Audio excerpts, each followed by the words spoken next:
Hello নমস্কার বন্ধুরা, আজকে আমি একটা সাউথ ইন্ডিয়ান স্টাইলে লেমন রেসিপি বানাবো।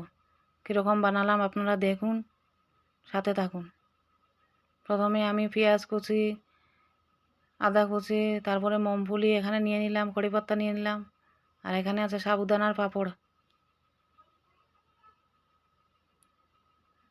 এরপরে আমি কড়াইটা বসিয়ে দিলাম। কড়াইটা বসিয়ে দেওয়ার পরে এখন আমি সাবুদানার পাঁপড়গুলো দিয়ে দিলাম। ওইগুলো আমি কম তেলেই ভাজবো।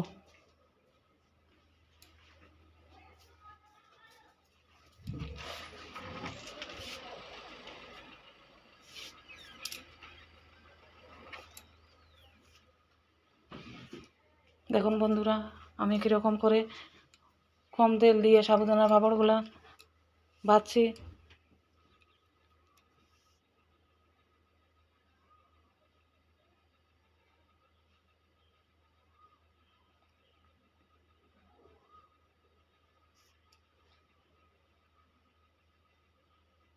এই লেমন রাইসের মধ্যে কম তেল দিলেও খেতে টেস্টি হয়।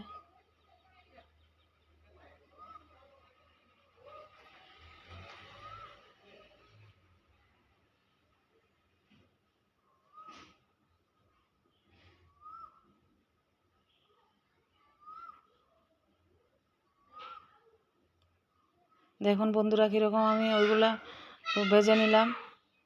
এখন আমি ওগুলোকে উঠিয়ে নেব। সাবুদানার পাঁপড়গুলো খেলতে খুব টেস্টি হয়। এখন ওই তেলের মধ্যে আমি চিনাবাদামগুলো ভেজে নেব। এখন চিনাবাদামগুলো আমি কড়াইয়ের মধ্যে ছেড়ে দিলাম। এখন হালকা হালকা নেড়ে ওইগুলাকে আমি লাল করে ভেজে উঠিয়ে নেব।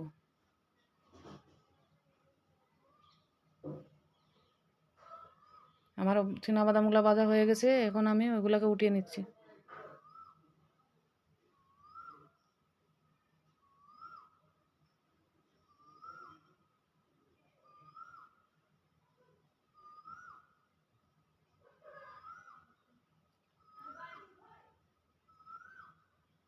আমার ওইগুলো উঠানো শেষ হয়ে গেছে, এখন আমি ওইগুলোর মধ্যে হালকা শস্য দিয়ে দেব।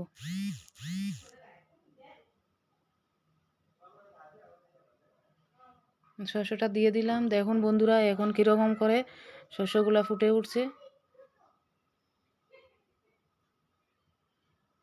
এখন আমি আদা দিয়ে দিলাম। আদাটা না দিলেও হয়, আদাটা দিলে একটু ফ্লেভারটা সুন্দর আসে।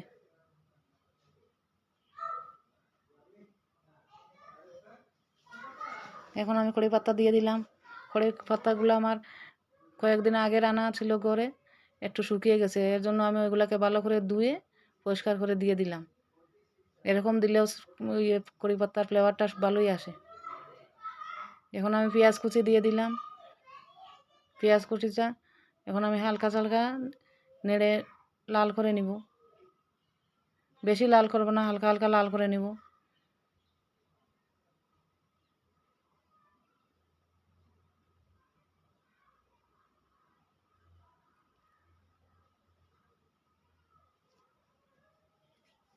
এই রেসিপিটার মধ্যে তেল মশলা একদমই কম লাগে।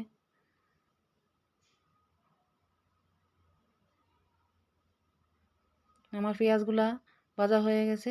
এখন আমি এর মধ্যে আমি হলদি আর গুঁড়া লঙ্কা দিয়ে দিব। গুঁড়া লঙ্কাটা না দিলেও হয়, আমার কাছে কাঁচা লঙ্কা ছিল না, এর জন্য আমি গুঁড়া লঙ্কাটা দিলাম। লঙ্কাটা আপনারা স্বাদ বুঝে দিবেন। আমি একটু কমই দিলাম। লেমন রাইসের মধ্যে লঙ্কাটার গুঁড়াটা একটু কম দিলে খেতে ভালো লাগে। এখন এর মধ্যে আমি লেবু রসটা দিয়ে দিব। এই লেমন রেসিপির মধ্যে লেবু রসটাই হলো আসল। এটা না দিলে খেতে টেস্ট হবে না। এখন এটার মধ্যে আমি আগের ভাত বানিয়ে রাখছিলাম, ওইটা দিয়ে দিলাম। এখন সবগুলাকে আমি একসাথে মিশিয়ে নিব।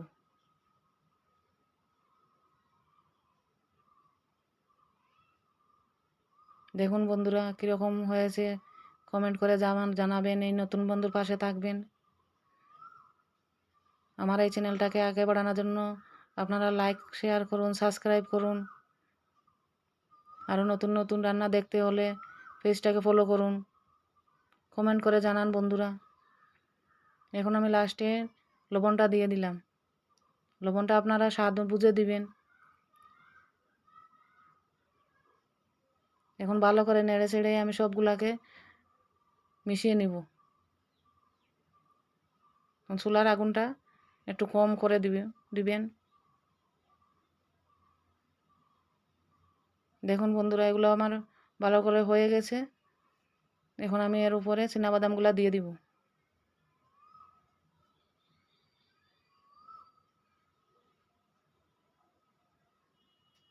কীরকম সুন্দর দেখা যাচ্ছে বন্ধুরা দেখুন।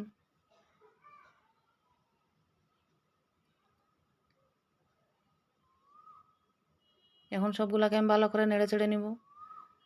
এই ভাতগুলোকে আমি ভালো করে ফ্রাই করব না, হালকা হালকা নরম থাকবে, তাহলে খেতে টেস্টি লাগবে। দেখুন কিন্তু সুন্দর লাগছে বন্ধুরা। আর পাঁপড়গুলো আমি খাওয়ার সময় সাইডে ভেঙে দিব উপর দিকে। এরকম আরও নতুন নতুন রেসিপি দেখতে হলে বন্ধুরা আমাকে কমেন্ট করে জানান, লাইক শেয়ার করুন, সাবস্ক্রাইব করুন। শুভেচ্ছা রইল।